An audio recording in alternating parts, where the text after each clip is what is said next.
I'm saying though, like, can you teach me how to play the drums? Because I can't keep doing this. I can't just keep editing my face over yours while you play. Like, I don't even know what I'm talking about half the time. Like, I just be reading off your script. Yeah, no, I make Minecraft videos and Cucumber ASMR. See, that's what I'm saying. Oh, what? Can you edit that out? No? What's up? And welcome back to my channel. And in today's video, I will be showing you how to become a better drummer with a minimum of 2,250 hours. That's not a joke. That's approximately how many hours I spent practicing in 140 days. You what? So I will be your guide to success in this 287-step process. Anyways, see, a lot of people are probably going to tell you that the most important thing in drumming are chops, which is 100% wrong. I beg to differ. You see, drumming isn't about drumming as fast as you can. It's about supplying the rest of the band with tempo. And as you know, we don't play straight quarter notes in metronome. With the metronome that plays paradiddles, or flamjacks, or triple cheese flam paraflauta. So if their metronome don't work, they gonna delete us. You see, chops ain't without technique.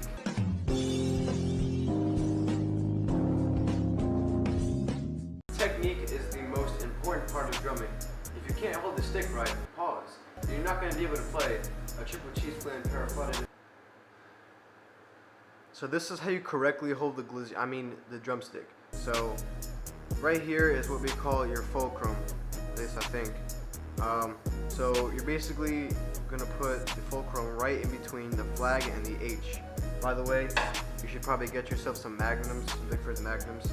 They're really nice and heavy, so you can help build up those chops. But for the sake of this video, I'm gonna be using Bettis just because they're new and all the lettering on my magnum is all faded away. So you're gonna go ahead and put your fulcrum right in between the flag and the H, and then you're just gonna put your thumb down right there, and then you're gonna bring your ring finger and right where this like little bone is, your first knuckle, right off to the side is gonna be where the drumstick is gonna be laying down on. It's like right around the C, and then your pinky is just gonna come right under there. Pause. And then you're just gonna bring your index finger down onto the F, and then you're gonna take this meaty part of your thumb and you're gonna press it on your first knuckle of your index finger like that. And then you're just gonna take your middle finger and then just bop, drop it down, and there you go. You have good technique. Now, one other thing you have to remember is that you don't wanna have your hand like all slanted like this. You want it to be kind of curved in. Like, you don't want to be out here too far, but you also don't want to be like over here. You just want to be nice and comfortable here. Now, it's not going to be very comfortable for like the first couple months maybe, but you're gonna have to just keep sticking with it, because if you just go back to your old crappy technique, you're just gonna like lose everything that you already worked with. So you're just gonna make sure you keep this nice and curled in and keep every single finger where it should be. Now, by now you should know how to hold the right stick, so I'm not really gonna go into it that deep. The only thing I'm going to say is just make sure that these fingers are wrapped and coming down at a little bit of an angle, and you don't want to let go of any of these fingers. And then also, you don't want to be playing like this. You need to make sure that the top of your hand is completely flat when you're playing. So now that you know what good technique looks like, apply that. It's too easy to just be like, oh yes, I know what good technique looks like. Oh, I don't feel like using this technique anymore, it's too uncomfortable. Now that you know what good technique looks like, now you have to practice things that will not only improve your technique, but will be the building blocks for your future days in drumming. And trust me, you better have good technique now before your drum director starts to go off at you at rehearsal. Now, don't think that just because you know what good technique looks like, you'll be able to play DD97 on a cymbal. You have to go back and really learn the rock bottom fundamentals. The three most important fundamentals in drumming are single strokes, double strokes, and triple strokes. Once those are mastered, it will significantly help you get better at building chops with other movements. So let's look at a paradiddle. Now, if you don't know what a paradiddle is, you should probably grow up and go watch my paradiddle video, link in the description. But anyways, a paradiddle is right, left, right, right, left, right, left. Now, in the first half of a paradiddle, you're playing single strokes, right, left. And when you're playing the second half of it, you're playing double strokes, or diddles.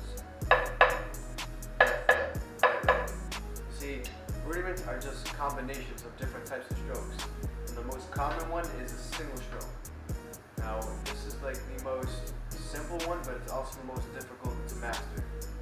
Now, the only good way to get good at playing single strokes is just to play them. There's no complicated like exercise. You just gotta play it over and over. So I made up this little simple exercise so that you can look at and play along while I play.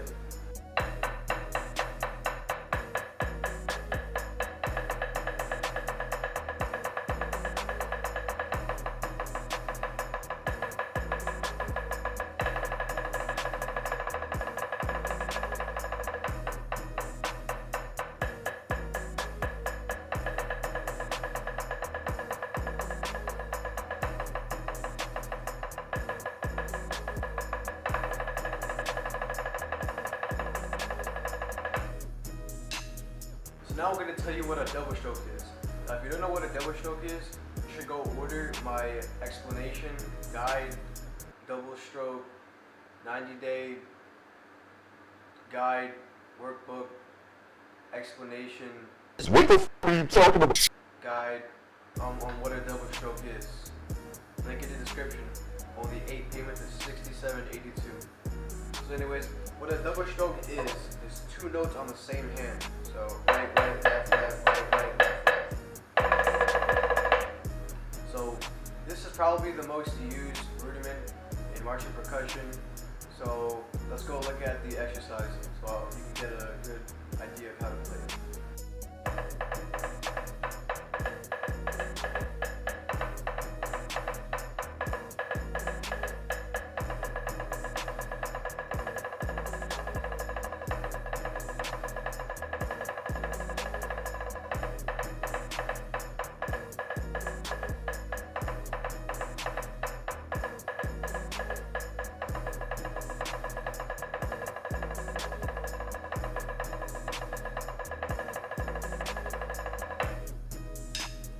Now let's look at the triple stroke.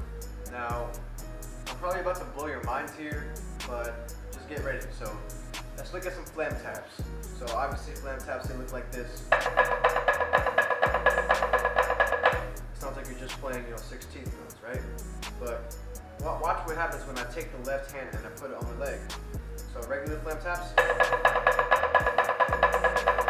But when I take my left hand and I put it on my leg, listen to the right hand.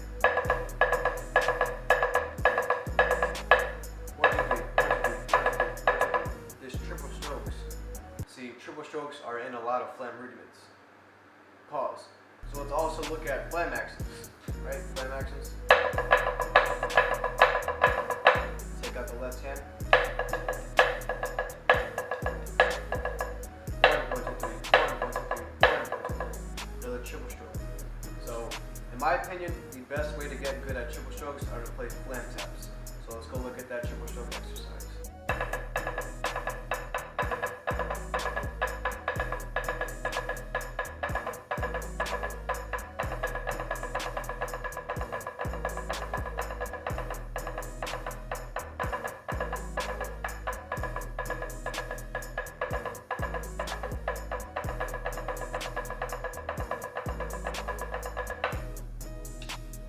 Those are the things that you have to play to adjust to the new technique. So I'll try to take a little bit of turn, go away from the meme videos, try to get a little bit more serious. So that is going to be it for today's video. Make sure you like and subscribe and share. Also follow me on Instagram for some juicy drum covers. I also have free sheet music for those exercises and also other licks and drum covers. So there will be a link in the description. Make sure you check that out. And I'll see you in the next one.